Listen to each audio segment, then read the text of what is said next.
Every football giant has its critics. For Argentina, those criticisms have followed the team for decades.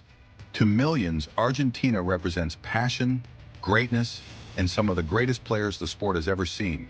But to others, Argentina's history tells a very different story. A story filled with controversial refereeing decisions, accusations of favoritism, heated confrontations, and moments that continue to divide football fans around the world. This is the timeline of Argentina's most controversial World Cup moments from 1978 to the 2026 World Cup.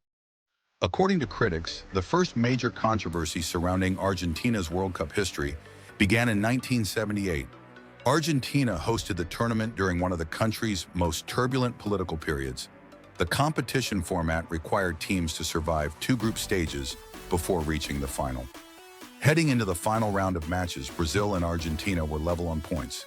Originally, both teams were supposed to play simultaneously, but the schedule changed. Brazil played first, defeating Poland 3-1. That result meant Argentina knew exactly how many goals they needed against Peru. Argentina won 6-0. Critics have questioned that result for decades. Former Peruvian international José Velázquez later claimed members of Peru's squad received financial incentives before the match. O ex-jogador peruano José Velázquez revelou que o elenco do Peru vendeu a partida contra a Argentina na segunda fase do torneio. Velázquez contou que 6 jogadores da equipe receberam compensações financeiras para um resultado favorável aos argentinos. Those claims remain one of the biggest controversies in World Cup history. 8 years later, another moment would become football legend. Argentina faced England in the quarterfinals. Diego Maradona scored twice, but it was his first goal that would never be forgotten.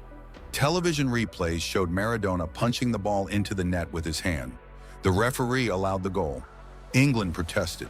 The decision stood. Maradona later famously described it as the hand of God. Argentina went on to win the World Cup. For supporters, it became an iconic chapter in football history. For critics, it remains one of the sport's most controversial goals. 4 years later, another controversy emerged, this time off the ball. During Argentina's round of 16 match against Brazil, Brazilian defender Branco accepted water from Argentina's medical staff. After the match, Branco claimed he became dizzy and unable to perform normally. Years later, the incident became known as the holy water episode. Maradona later acknowledged aspects of the incident in interviews, making it one of the most discussed off-field controversies in World Cup history. Colocaron sonífero en la agua de los jugadores de la selección brasilera.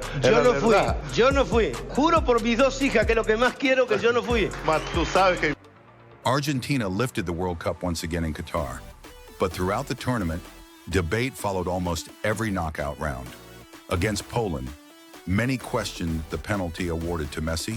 Against the Netherlands, critics pointed to Messi handling the ball without receiving a yellow card. The penalty awarded to Marcos Acuna divided opinion. Even Dutch manager Louis van Gaal publicly suggested the tournament appeared to favor Argentina. Then came the final against France. The penalty awarded to Angel Di Maria sparked another wave of debate. By the end of the tournament, Argentina had received 5 penalties, the most ever awarded to one team during a single World Cup. The 2026 World Cup intensified every criticism that had come before it. Argentina advanced comfortably through a group featuring Austria, Jordan, and Algeria. But critics argued the opening match should have unfolded very differently. During the game against Algeria, Messi was involved in a challenge that many commentators believed deserved at least a review by VAR. Play continued. VAR never intervened. Television analysts questioned the decision. The debate exploded across football media. 100% a red card for Lionel Messi. Should have been. I'll tell you what else is concerning, and it plays along this narrative that great players get preferential treatment. When he was about to score a hat trick and the goalkeeper Zidane actually made a save, they showed Gianni Infantino smiling. I was like, oh man, that was close. That was close. And it does play into that narrative of, yeah, this guys get a different sort of treatment.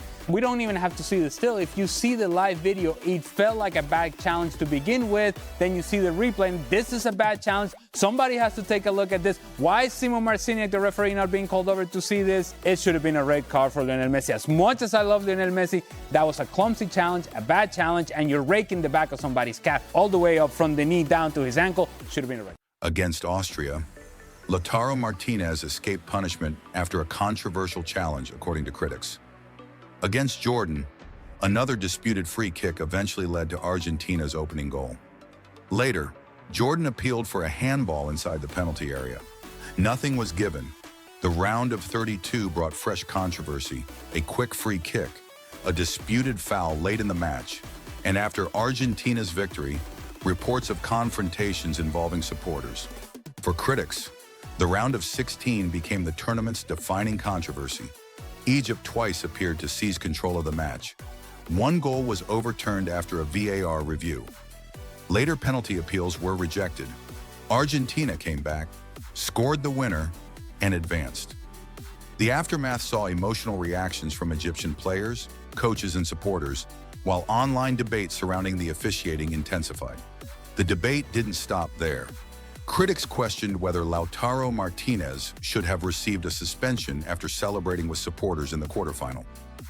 In the semifinal against England, several incidents involving Messi and Enzo Fernandez also became talking points after VAR chose not to intervene. The final against Spain produced yet another series of disputed moments. Spain had a goal ruled out following a VAR review.